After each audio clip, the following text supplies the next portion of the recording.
Hello, everyone. Hold on. Hello, everyone. How are we doing?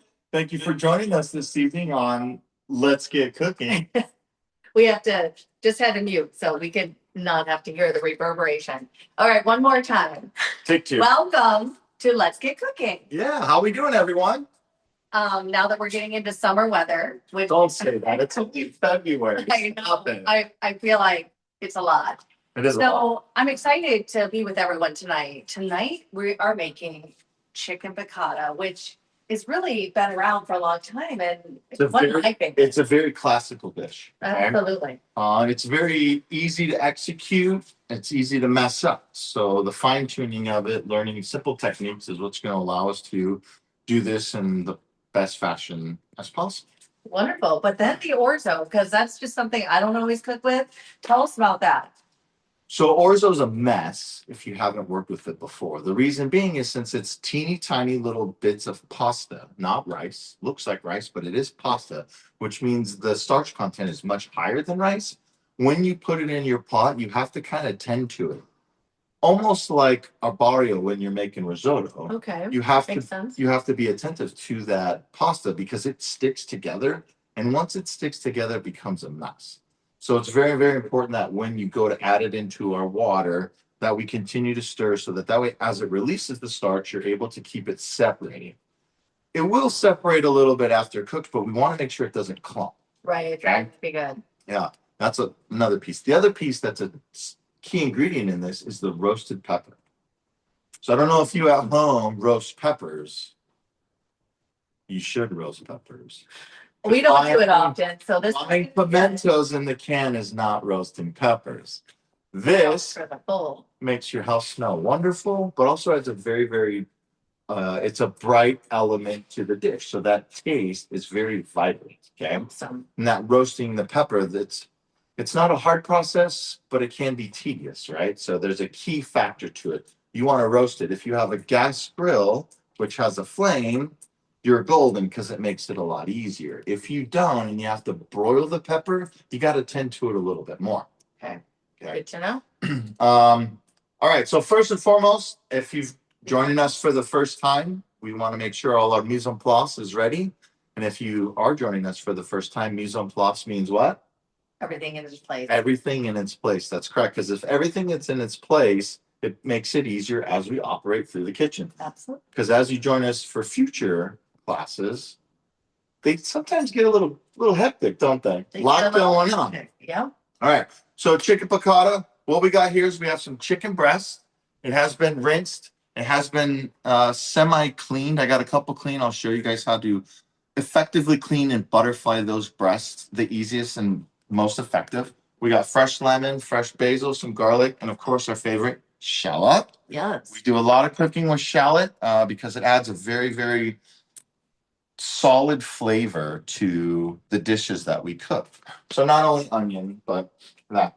We have our pots and pans ready to go. We have our oven on because we have to speed cook slightly, which isn't a big deal. The big one back here has got water in it. I'm going to get it turned on so that way that water can come to a boil. And we have something in the water though. What did we add already? We added a little bit of salt. Yeah.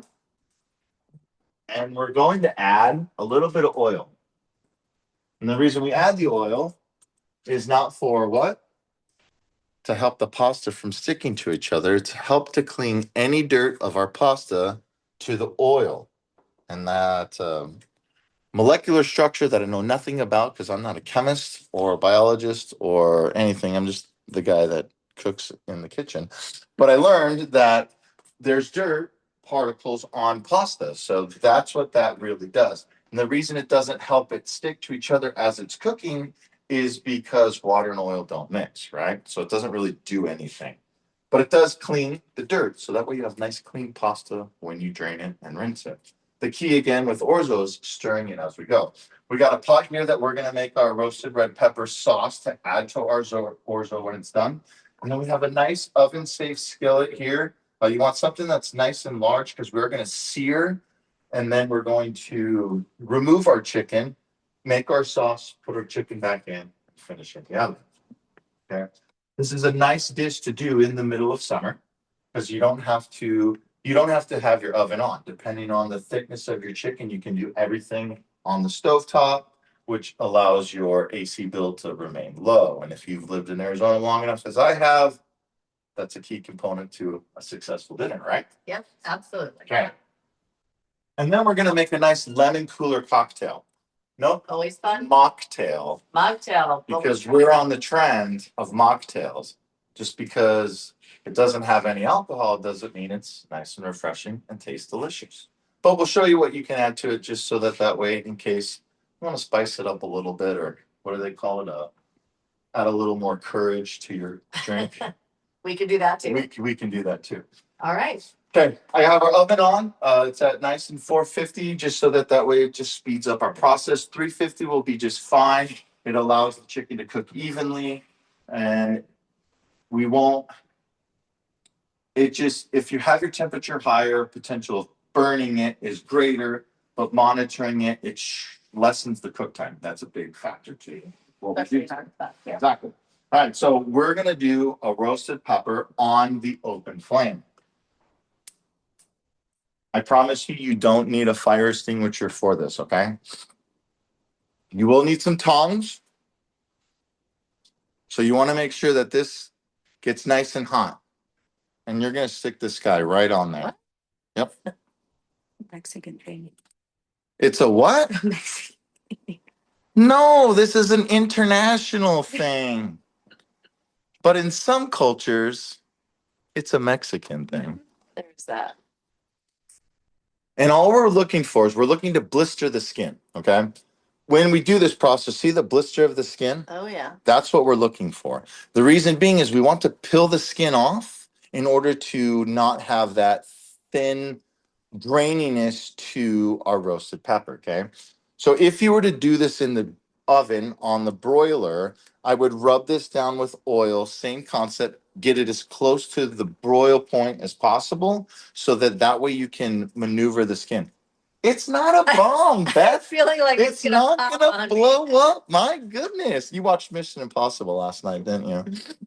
No, I did not. Was it on or something? I don't know, but you backed away like it was gonna explode. Snap, crackle, pop. So that was the Juices. liquid, the water content inside that's now escaping because we're heating the inside of this pepper very rapidly. That's what that is. So as you see, there's a tiny little hole right here. That's the water content from inside, but we're wanting to blister the skin. And the reason we do that isn't to blister the skin is so that way you can remove it and peel it, because we don't want that skin in our orzo. We just want the flesh of the bell pepper. Oh, so we do this to take the skin off. Correct. In other words. Mhm. And to roast it. Good to know. So But we we're should give providing the flavor. Yes, Yeah. we're providing flavor and we're removing the skin. So same thing if you were to make tomato concasse, which is similar but different.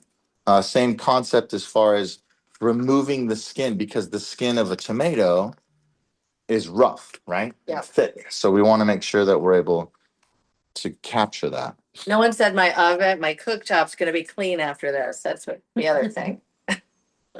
No one ever said the cooktop's clean after we get going. But we do our best to keep a clean kitchen because a clean kitchen is a happy kitchen. Yes, it is. So we want to make sure that we monitor, we keep this close.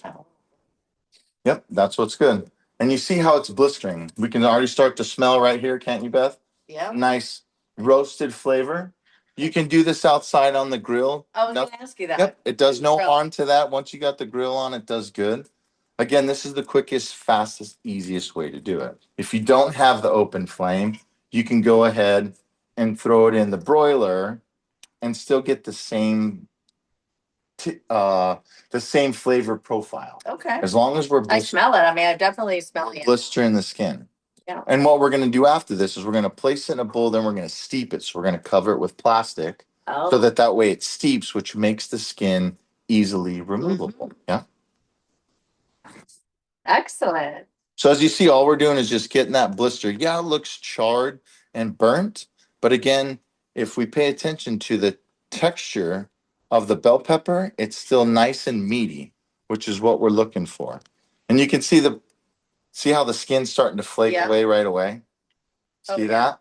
So once we steep it, it'll make it that much easier. That's why this open flame process is a good process to do to get that roasted pepper. Right. Got it. How's everyone doing at home? We got jumped right on in it. Do we have any questions so far? Now, some people prefer to use a vegetable peeler. You can, you won't get the same flavor profile because the skin protects the flesh of the meat of the pepper, which is why you keep the skin on. So if you were to use a vegetable peeler, yeah, we can throw it on here, or we can throw it on the grill and we can grill it, or we can char it, but it's going to then deteriorate the flesh, which we don't want to break the flesh down so much because that's going to get cooked again. Right. So that's a whole nother piece to the puzzle, right? Okay. It makes me a little leery watching little sparks, but I'm trusting you on it. There's no fire extinguisher necessary. There's no fat involved in this except what's over here, and it's fine. But as you see, look how nice and blistered it gets pretty quickly, right? And that's the whole point. So then these spots that you don't have, as you see, we'll put it into that flame just so we can char it real quick. Because it's a pretty fast process. Go this other side, and then we should be pretty much ready to go. Once I get a good blister on this other side, then we'll throw it in the bowl here. We'll cover it and let it steep up.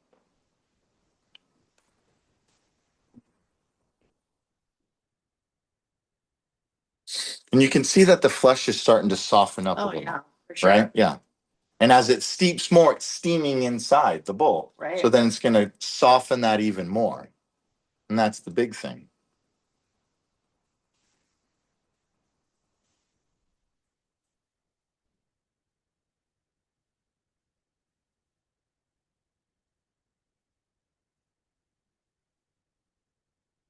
So now that it's nice and hot, we'll go ahead, wrap it in plastic. Just throw a wrap on it there, Beth, and let it sit.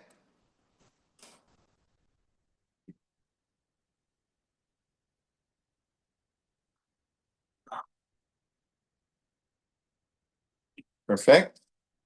All right. We can see it. There's moisture in there. It's definitely steaming. So to speed the process, rapid cool, right? Oh, Stick it in here. okay. That's good to know. Yep. All right. All right. So now, next we are going to get our chicken breasts ready to go for cooking.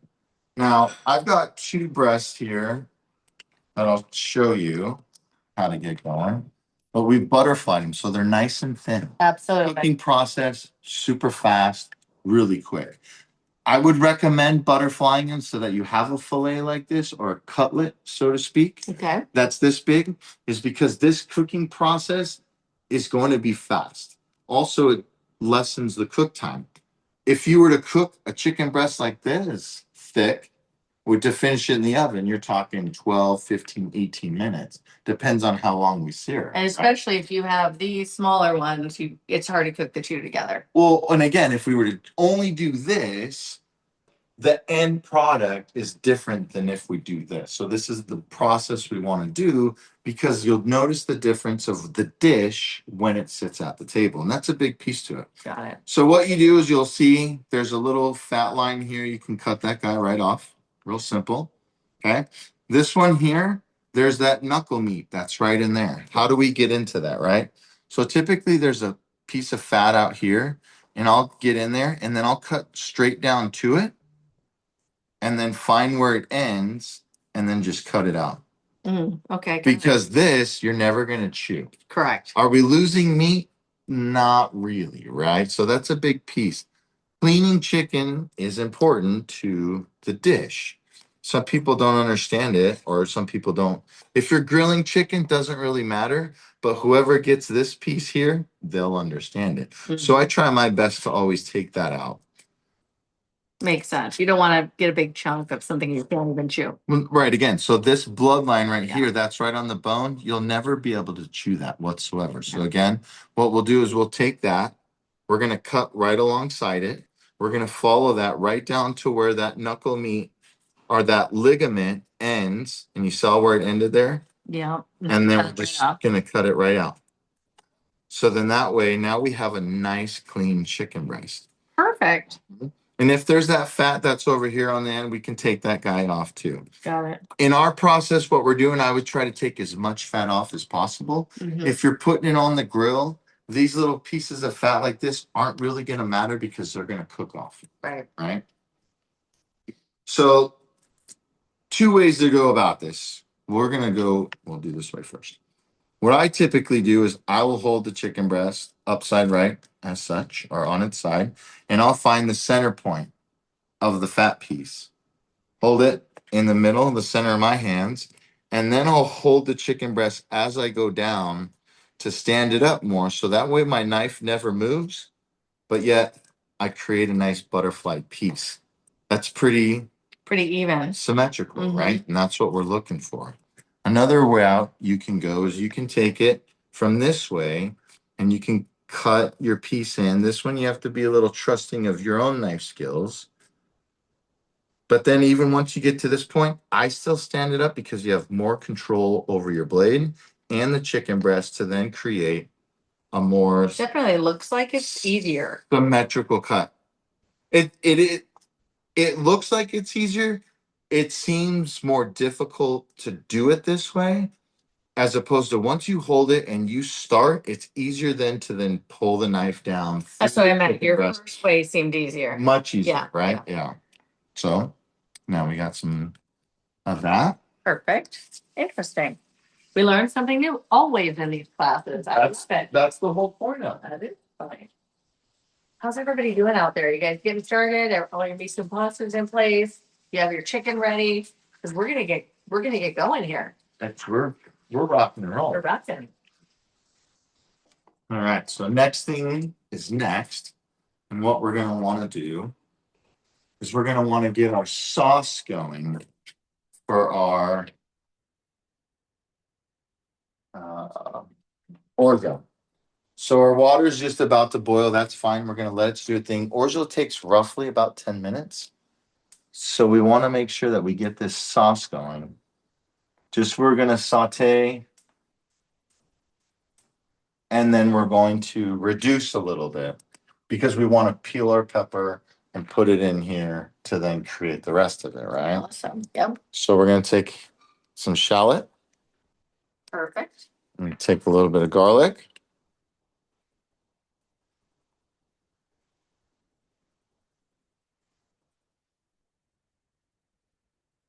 We'll take some oil,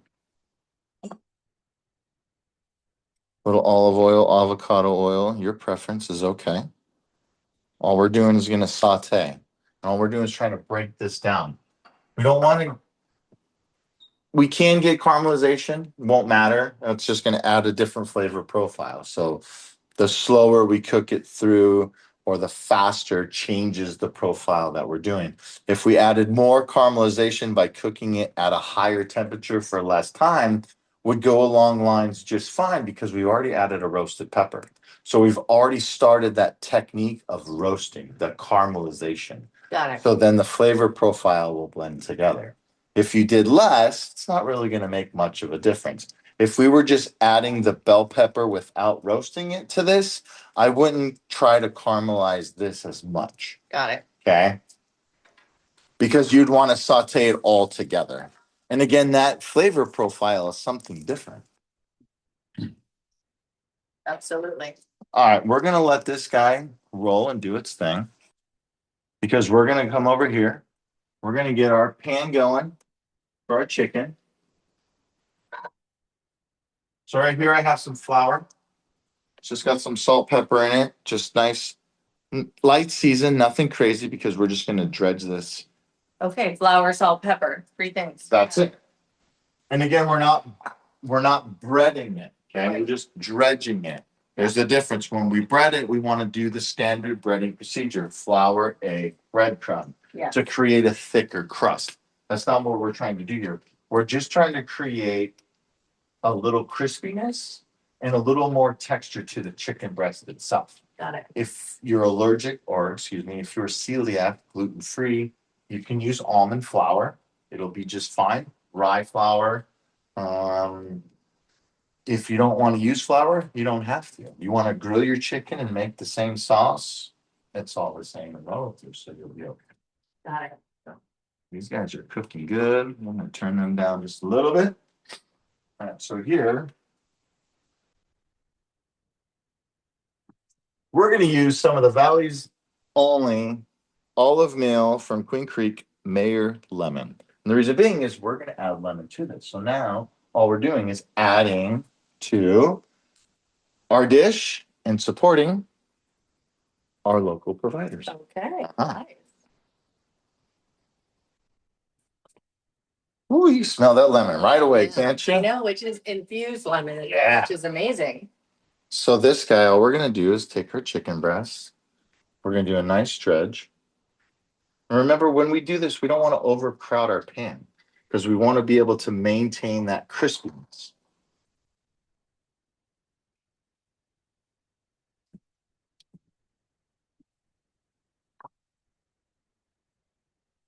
So again, it's just a light dredging of flour. Bless you. Thank you. And this is only going to sear for a couple minutes, probably 1 to 2 minutes on each side, just because of how thin our cutlets have become. How's everyone doing at home? Do we have any questions? Seems to be a quiet night. They're cooking. They are cooking. That's good.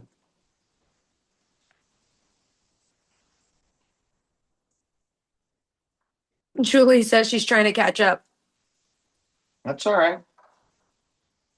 We always make a little more chicken, so it takes us a little longer. So that gives everybody the opportunity to catch up. Because we got to feed the film crew, the editors. We got to feed the marketing group. I mean, our whole team over here is always awaiting dinner after Let's Get Cooking. So again, as you see, I'm not going to overcrowd the pan too much.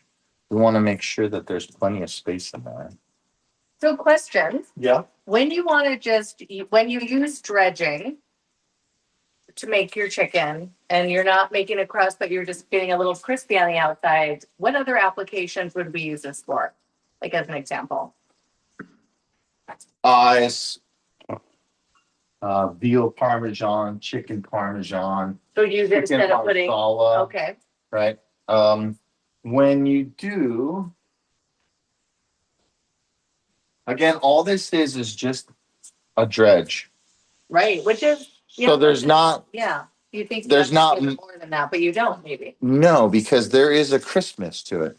You can start to see that brown, the caramelization there. So that's what it is. And that's all you want it to do. Because for our application, we're not breading anything. You know how when we did the eggplant parmesan last month, we wanted a breading. We Exactly. wanted more crunch to the eggplant. Could you do the same process for chicken parmesan? You could, but it's not going to be the same result. When you do chicken parmesan, you want a true breading to it. You want that crunchiness to it, right? But when you do marsala, when you do chicken Oscar, I don't think we've done chicken Oscar on the show yet. So anything you just need a light crispness. When you want to blacken something like salmon or scallops or shrimp, cod, if you don't want it to be too spicy, add flour to your season mix because that'll create the blackening to it. That's the sugars coming out of the flour in the pan. Okay. And that makes a world of difference. So in my realm with senior living, they don't like it too spicy. So I cannot do a true blackening anything because it's too hot. Right. Makes sense. Far too much cayenne pepper in there. Mhm. Which then how do we manipulate that, right? How do we adjust to that? How do we honor those taste buds to say, hey, I can't handle that heat. What are we doing, right? Exactly. So all we're doing is just trying to get a good sear, nice golden brown. As you can see, we got a nice little golden brown there. Just on both sides, just to create that crispness. Look at that. That's what we want right there. What do you think when you're done here? What are you 70% done? So No, It depends, okay? If you're looking to eat right now, then yes, you can leave it in this pan longer and cook it longer. 70% done, because then we can just make our sauce and add it to the sauce. Okay. Okay. Simmer. We're gonna do it slightly different just because of what we've got going on, right? So if you were at home, you could just cook it up to 70% Absolutely. and then put the sauce on, pop it in. And this guy right here is probably about 50% cooked. Okay. Just this one, you see golden brown there, nice little brown there. You must see nice little golden brown. Also, when you dredge your meats like this, it helps hold the sauce. So that's another additive to that, yeah.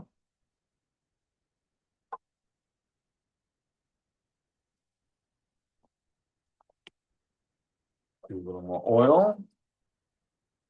And the beauty about it is by dredging it in the flour and then adding in this pan, we're gonna make our sauce. So we're already creating a roux, Right. a thickening agent to help our sauce thicken for us. Awesome. So another little kitchen tip there.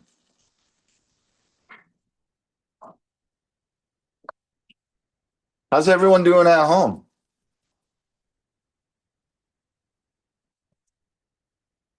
Catching up? Quiet group. It is quiet today. It's How because many people do we have on? it's a Thursday. Okay, so people are kind of coming in late, so sorry about that. Welcome if you've just joined us for our Absolutely. chicken piccata show tonight. And for anybody just coming in, we did roast our pepper on the outside we put it on the stove and turned it until the skin started to come off. And We did a true char broil for that. So we did it on the open flame, crisp it up just to blister the skin on the outside, so that way it makes it easier to peel the skin off, because we don't want the skin in our orzo this evening. So that's something you can catch up with and do. And if you have questions with anything, if you are coming in late, let us know. We're happy to catch you up. Shout it out, let us Let know. us know. We're happy to catch up. Sorry for the link. They're asking why the oven is on to 450. For our cooking purposes. So we can get done in an hour. Would I generally cook it at that high? Probably not. I So would- generally it would be 350. I would generally go around like 385, so that way we're able to maintain a nice crisp to our chicken, right? Without sogging it out, but then it still cooks very evenly and well. So for our 85. 385. I'm a big proponent of the number 385 in the oven, because it does exactly that. It cooks very well like 350, but it gives a little more crisp. If you haven't cooked bacon in the oven, 385 on a sheet pan, with foil on it, 15 to 18 minutes. It's the best way to cook bacon. That's how we do it. It keeps your oven clean, keeps your kitchen top clean, but it evenly crisps the bacon. That's the best way. I've been cooking bacon in the oven for 22 years now. Again, when I learned that, world of difference. So you want to pull that bacon out right before you want it to be done. Let it finish crisping. It's golden every time. Good tip. Definitely. So again, you can see we got a nice high flame. We got some good caramelization on our chicken, which is what we're looking for.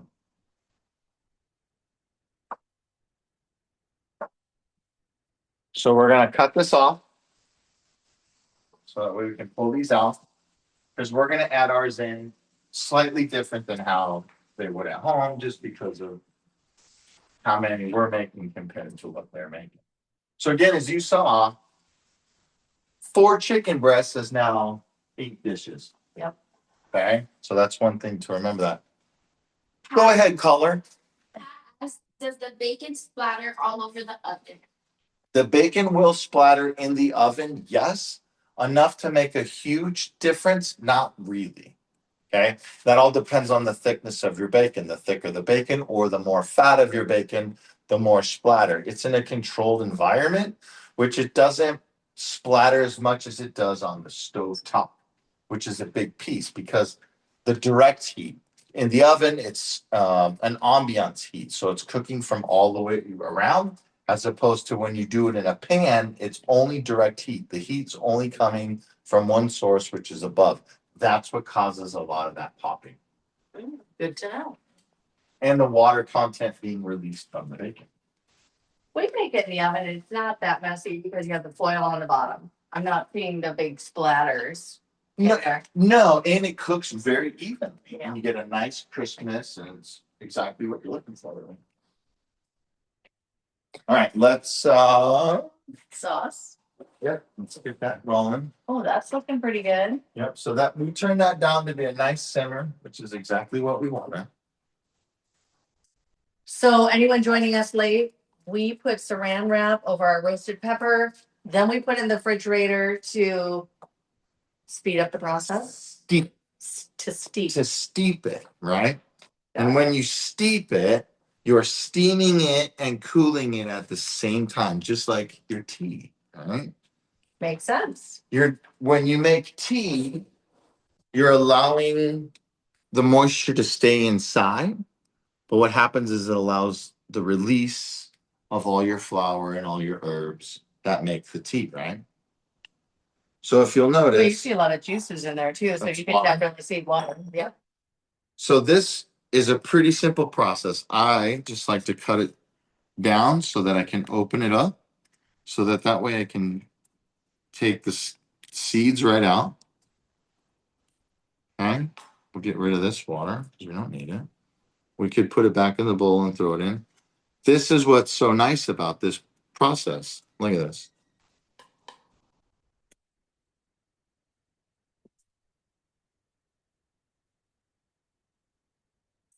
So you're literally just scraping it off. And nice and lightly. See that?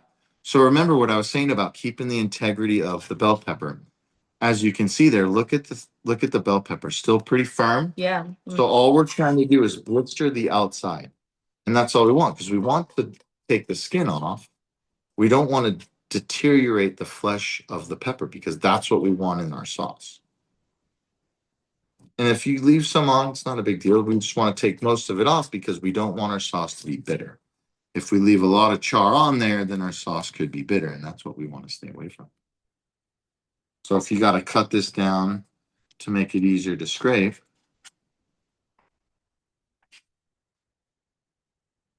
So you can do this with poblanos. You can do this with Anaheim chilies. So same process you could do with any chili you wanted to. Wow, that's awesome. Yep.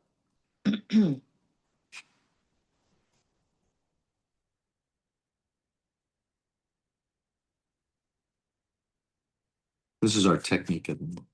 Yeah, I think so. Very, I mean, I don't know about anyone else out there, but I haven't done it this way before. So it's good to know something new.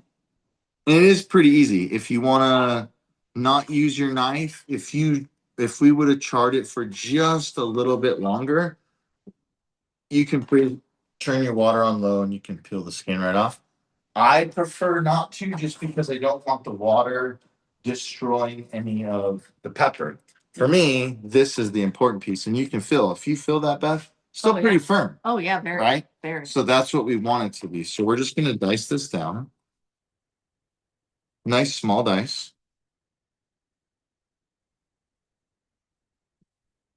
So that's that difference of maintaining the integrity of the pepper. It's still soft, but it's not mush, and we don't want it to be mush.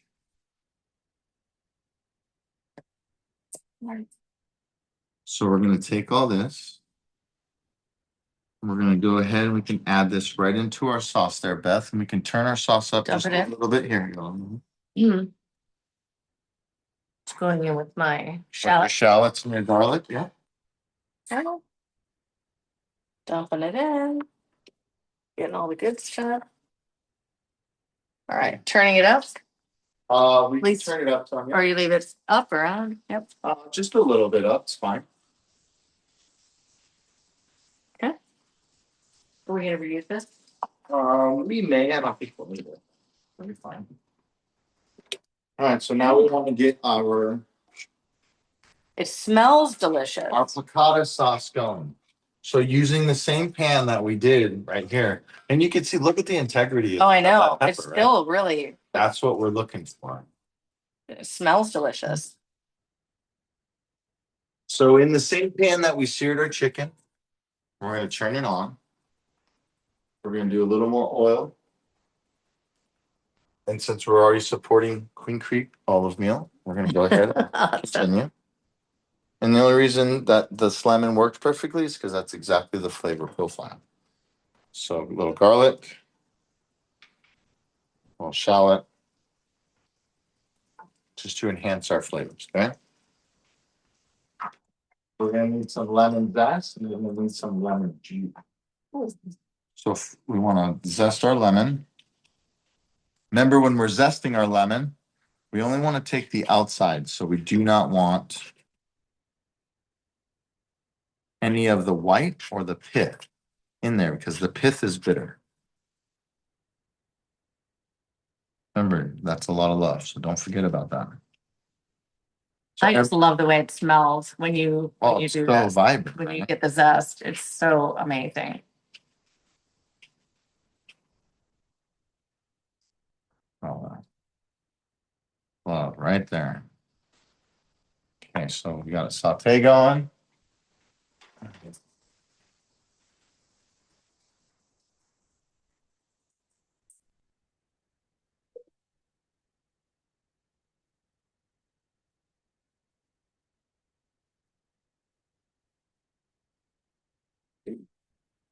We still have this residual flour in there for the thickening purposes of what we need it for. We're gonna add some white wine.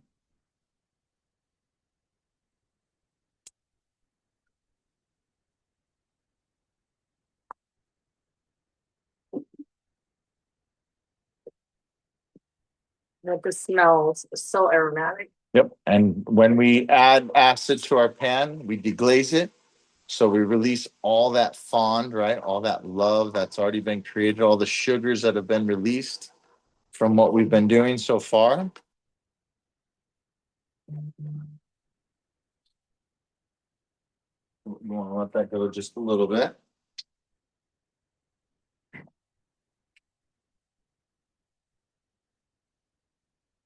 Okay, with your capers, be careful. Do not add all the liquid. Okay? Why? Capers are brine, very salty. So you want to make sure that you don't dump all that salt in there, because then you're gonna have a salty dish. We don't want that. Capers are one of my favorite ingredients to cook with. I love the taste of them. I love the flavor. It is a nice flavor profile, for sure. So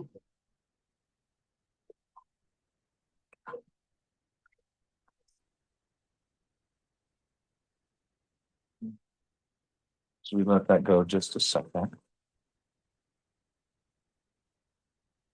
Add a little more wine.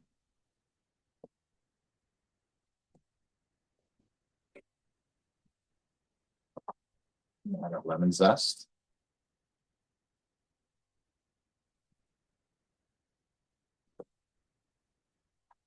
We're going to add on that.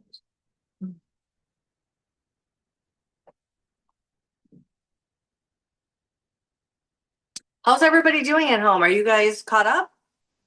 Anybody have some questions?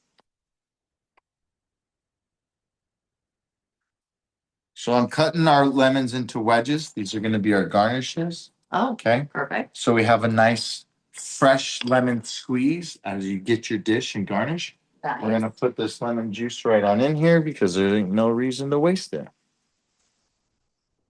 We're going to add some chicken stock to that. Right there. Yep. Go ahead and add some of that, Beth. How much you thinking? Probably a cup.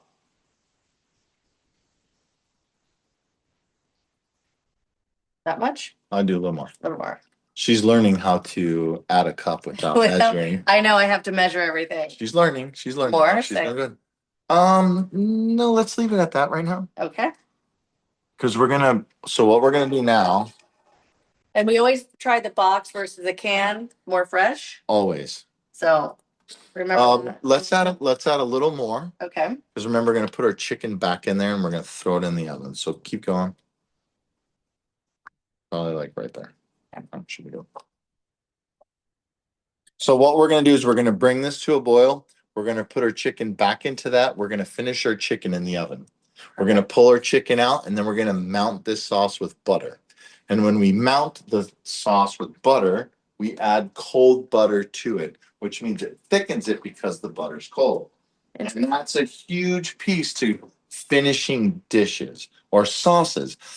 Every time you make a sauce, you want to mount it with butter. You want to add a little bit of butter just to create a flavor profile one, but it helps thicken it some. Interesting. I didn't know that. I mean, it makes sense that cold butter would thicken it versus warm butter. So this is again, we're creating a pan sauce, right? Right. We're creating a braising liquid because what we're going to do is braise our chicken. We've already seared. We're going to add it back to this liquid. Let's add a little more broth. More butter. Rhonda said she loved the ox. She added a little bit of water. Oh. We haven't even made ours yet. Well, right now we're at that point. We're at which is that good. point where we can. So let's now we that need to put the orzo in though before no. no, let's get this in the oven because this is about ready to boil. So let's go ahead. We can put our chicken in here, and we're going to strategically just place these in. We're going to be able to shingle them, so it's going to be able to preserve the quality or the technique that we've already made, right? Which is by having them seared. So this is now called braising. This is our cooking technique of braising to add liquid, to roast with liquid, and preferably about 1/4 to a half of the portion of your protein. And look at how they fit perfect in there with your shingling. And it's gonna, so now, again, as you see, about halfway, right? Mm-hmm. Which is what we want to do. So now that it's there, we're gonna cut that off. We're gonna Interesting. add this Turn up into our oil. We're gonna go. I'm only gonna go 6 minutes on this. I got it. Okay.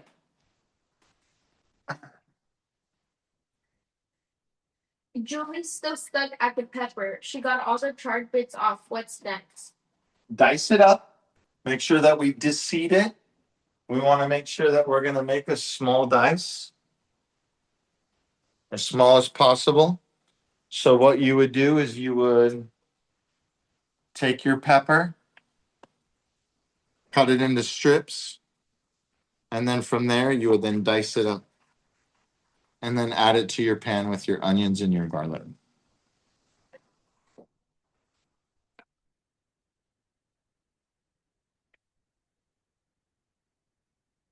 All right. So all we're doing is reducing this down some. Okay. It's not crazy. It's nothing too heavy, but there's 2 routes we can go here, Beth. Okay. We can puree this and we can make a sauce and then add our orzo, or we can leave it rustic and we can add our orzo to this. I kind of like the rustic. So you have a lighter side, like a more of a flavor. My preference is exactly the same as yours. I would prefer to leave it rustic like this because then it allows you to taste the pepper a little bit more Right. with the orzo. And that's a big piece because if it was just a puree, then all of the orzo would be red pepper, Exactly. right? It's not bad, but again, I like this rustic appeal to it. So let's go ahead. Let's add our orzo.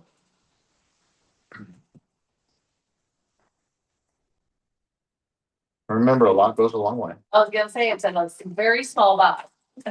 This very small box is going to produce 8 2-ounce portions, and a 2-ounce portion is going to be a half a cup. Okay. And it always turns out to be more than that. I don't know why, but it's just the way they go. So now, once we got that in, again, we want to stir. That's a big component in this. Like any pasta. Yeah. And you're not wrong there, Beth. Any pasta you put into water, you want to stir. Because as that starch rapidly releases, you don't want it to stick together. All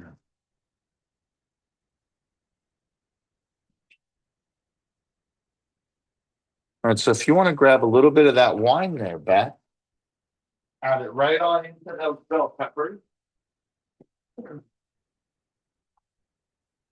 We want it to be great. We want all that flavor. I'm going to take our fresh basil leaves over here. And I'm just going to shift the chiffonade. So again, a nice fine cut on those. Rolling them up together so that way we get these little strands. I'm going to cut them down a little bit just so that it's not so stringy. So that way it spreads through our orzo a little bit more and distributes the flavor profile a little bit better. Should I put more in there? More wine? You're good, just like that. So go ahead and add a little chicken stock, because chicken stock never hurt anything. But add flavor. There we go. We're going to let that cook down some. And it smells delicious. Right now, Really? we want to add our crushed red peppers also. Oh, yeah, that gives it a little bit of little warmth to it. That's right. Even though it's 90 degrees outside, that's a little warm. Okay, we added quite a bit of those in there, but I like it. Yeah. I love the You'll spice. see. It'll be good. Remind everyone what's in the Orzo water. The orzo water is just oil and some salt. There's a little bit of oil or Shallot? some shallot flake in there due to our spoon because I learned from Bobby Flay that we don't have time to rinse the spoon off. And if we're not putting red sauce into white sauce, then it's going to be just fine because all we're doing is fusing flavors. So when you make pasta and you have sauce, putting some sauce into your pasta water, highly recommended. Little tip there. That's a good one. Because why? It's only going to make the pasta taste better. That's it. Enhance the flavor. That's it. Marianne says, usually we go with spaghetti. The orzo with pepper is a nice change. It's different. And you're going to see how lighter the dish becomes. Even though it's pasta, it just becomes lighter in the stomach when you eat it. So that's a huge thing, especially in the summer months. You want to be mindful for that stuff. No one wants to eat a giant bowl of pasta and then go, right? So Very true. orzo is very versatile. You can do a lot with it. You can add anything you want to it. The reason I chose to do the roasted pepper is a whole different process. So the flavor profile against the roasted pepper and the chicken piccata, the lemon that's going to blend all that flavor together, that's the key component here. Nice little basil touch that we just added. We're going to create ourselves a nice dish. Wonderful. Chef, sorry, lost again. Pepper is diced now what in the pan? Garlic and your shallots. So all we're doing is just reducing this down. So it's the pepper, the garlic, and the shallots. The when you're basil, reducing yep, them. the basil and the crushed red peppers. Stirring our orzo so that way it doesn't get sticky. And this is a good way to do it. When we do it in the shop, we do it just like this. We'll cook our orzo, we'll shock it, we'll hit it with cold water really fast, and then we'll make whatever we want to add to it in this batch.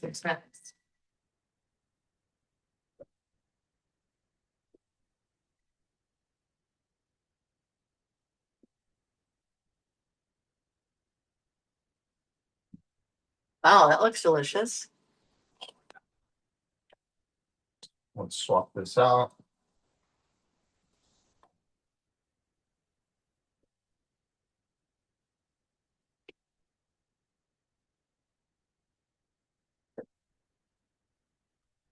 It looks delicious. Marianne says, Chef, I have never heard of dirt on pasta. Where are you getting your pasta from, Mr. Clean? Oh, they're never gonna sell you that there's dirt on the pasta, just so you know. And Julie Ball said, did you drain the orzo? We're about to, as soon as we get there.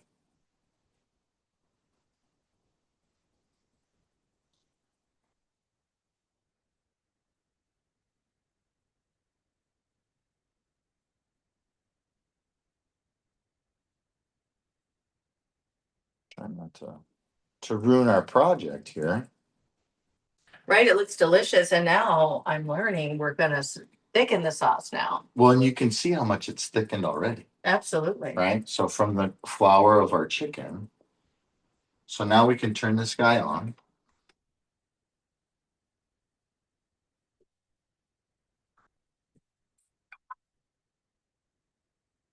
I'm gonna turn our oven off because we don't need it. Turn this guy on. Ooh, that came out the oven. Means it's hot. Yeah.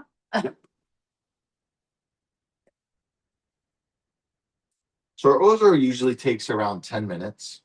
And again, all we're doing, we just left this rustic style. So we left our roasted pepper whole, I mean diced, I should say, but we didn't puree it. And that was a choice that we made in the kitchen today. The recipe, it says to blend it in a food processor. I prefer this method, and that's my choice.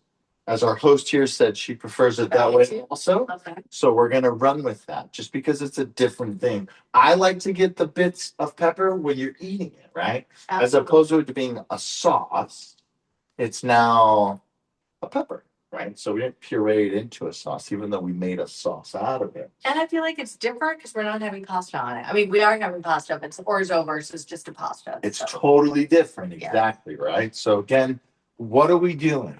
And that's a big key that we want to learn. As we start our recipe or our dish, what are we doing? What's our end result? What's the plate going to look like? We want to make sure that everything matches our vision. So when we get there, not a problem. Love it. Okay. So this guy, what we're going to do now, let's give it a taste. It's good.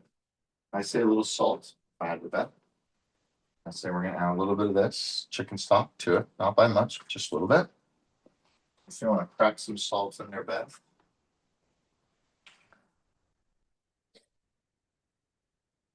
So right now would be a good time. Let's do our mocktail of the month.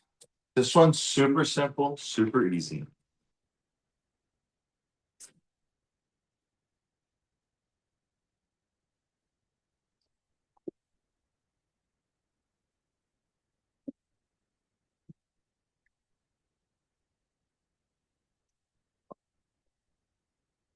Ice in the glasses. Ice in the glass. We're gonna use some tonic, some Maple syrup. simple syrup, some lemon, and we're gonna need the juice of this bad chicken. So you always want to break up the flesh before you cut into it.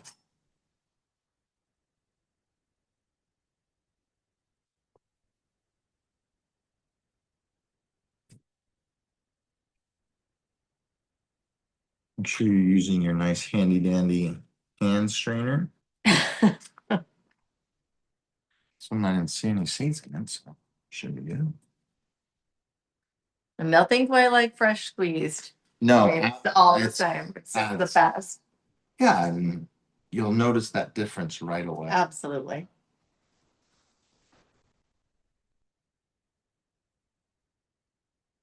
And we're gonna do a little bit of thyme in there. A little simple syrup. So just do like 2 to 3 sprigs in there. The whole sprig I need to clean off though. Oh, you'll be fine. Just drop one of those. Perfect, just like that. There, one there.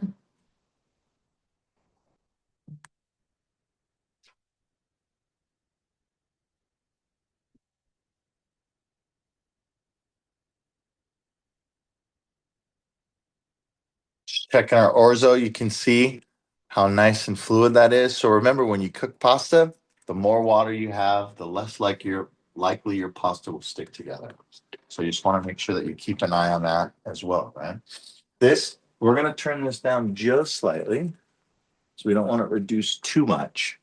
Just want to thicken that. Right there's a good amount of That looks sauce. amazing. What we got going on. So we've got our ice, we've got our fresh squeezed lemon juice, we have our thyme sprigs in there. We're going to add Some tonic or soda water, your choice. And then Beth, are you changing yours into a cocktail? I'll have one cocktail here, you have a mocktail. Thank you. That's my preference. So we're gonna do a little citron vodka. We'll do a shot. Perfect.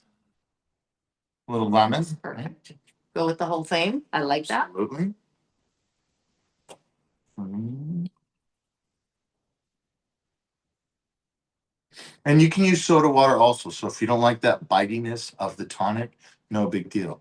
We also brought out the gin. If you prefer gin, this will go just well in there. And as we did last month, if you have some of this elderflower, dash a little bit in there and it makes a world of difference in your cocktail. Definitely different. So here's some great options. Some with, some without. And then all we're going to want to do is do. And those symbols are? I already had. Oh, yeah. Okay. Kind of. Okay. I think so. He's asking, did you put the chicken back in the pan, then put it in the oven? I put the chicken back in the pan after we started our sauce and then we finished it in the oven. I now pulled the chicken out of that pan. So we're going to reduce our sauce without overcooking our chicken. And when you put it in the oven, only you don't cover it all the way. You just cover it about halfway, right? With your Chicken. liquid. With the liquid. Yes. Yeah. About halfway up with the liquid. That is Okay. correct. We want to cheers. Cheers to all of you. Thanks for joining.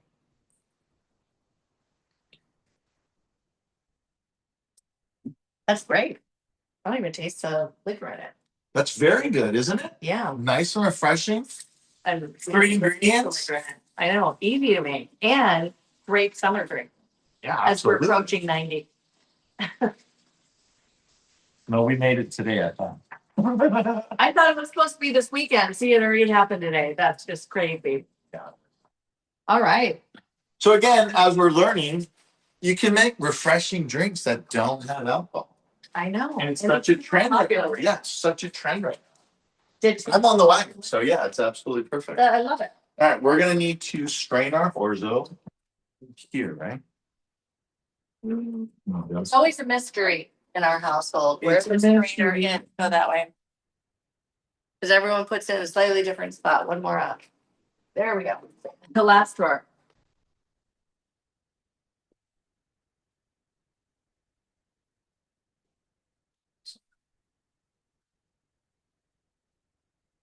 So we're gonna strain our orzo.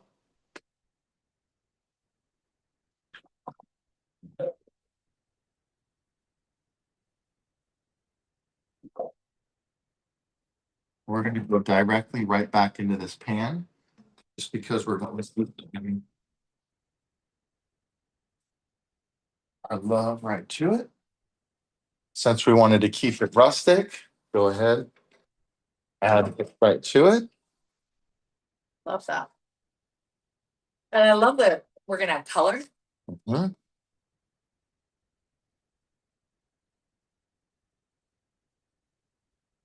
Wow, that looks delicious.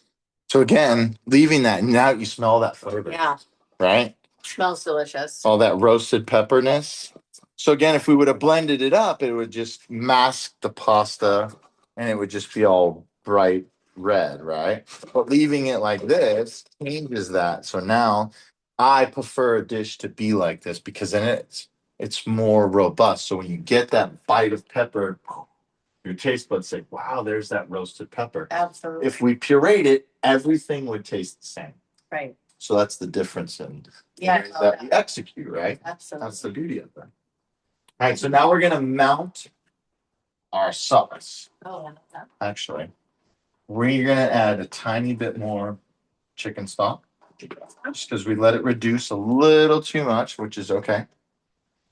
We're gonna add a little oil to our pasta here, not by a lot, just a little bit, so that way it doesn't stick on us while we're getting ready to plate up. You can see nice loose, which is good. Let's turn this guy up. Okay, when we mount sauces, It's gonna be interesting. Let's see. well, it's just a little bit at a time. We want to add some of this to our orzo as well, little parmesan. almost like risotto, but not even close.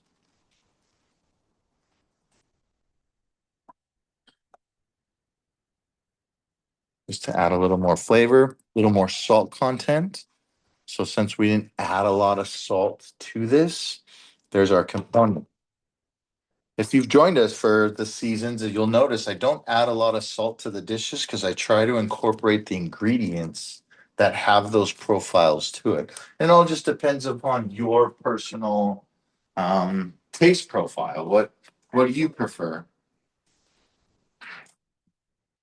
So when we mount, like I said, we want to add little bits at a time. So we're just going to cut this into about tablespoon pieces. Let's start with 4. Should probably be pretty good with the amount of sauce we have. So we're going to add 2.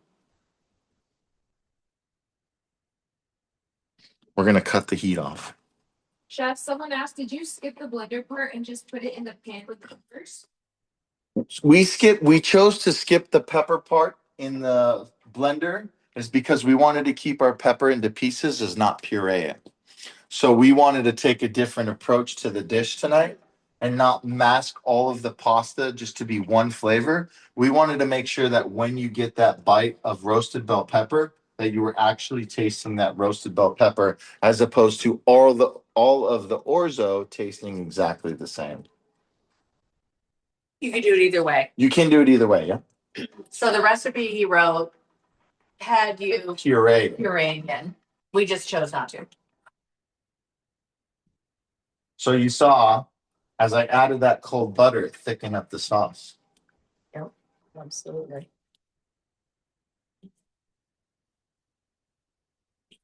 Very nicely.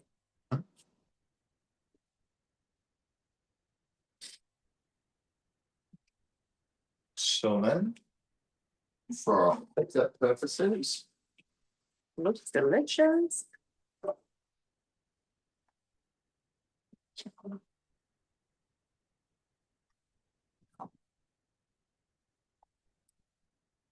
Do you want a bowl or a plate? let's big do bowl? let's do it in a bowl. So all I did was I took our lemon wedge, cut it, not in half, but almost, so that we can then make it look nice on our plate up. No spoon, perfect. So for this dish, I mean, we can go straight in the middle and put our chicken right on top.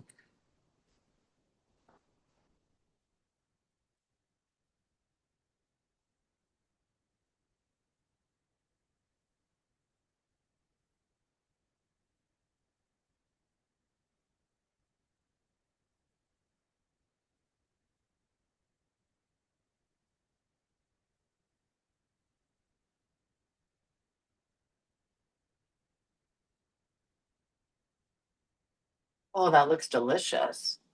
Chef, did you pound the chicken breast initially? I did not. I just butterflied it.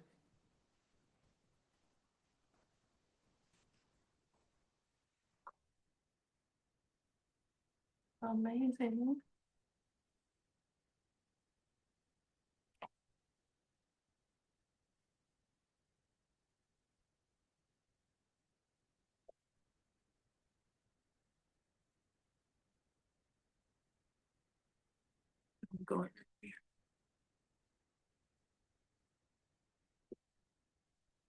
Shannon said it looks delicious.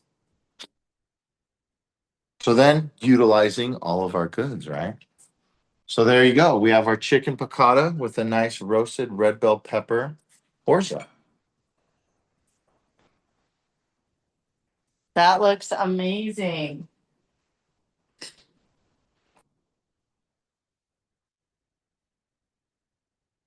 Hopefully everybody's turned out tonight too. We didn't do our quick little market update, just really quick. We've seen interest rates come down a little bit, which is really exciting. So we're gonna see more people enter into the market. And I know there are people out there that are impatient that their home hasn't sold. We are selling homes. We have to just be strategic about how we're gonna get your home sold. So if you haven't sold, give us a call. We really need to talk about what the strategy is to move forward. And we have another great cooking show coming up next. I don't even know what an Irish egg roll is, but that's what we're making. That's because you're Italian. I know, and But we'll Irish egg teach you. rolls. Don't worry. How exciting. That sounds so amazing. So we're really looking forward to seeing you guys next month. And anything else you want to add? No, thank you for joining us. We're glad everyone could join us today. And again, next month, we're going to teach you something a little more tedious but strategic, just like selling homes. But another fun way to bring life to the party and show them, hey, look what I can do. Check this out. Look what I learned on Let's Get Cooking. Absolutely. So thank you for joining, everyone. Thank you guys. Have a great evening. Good night. Good night.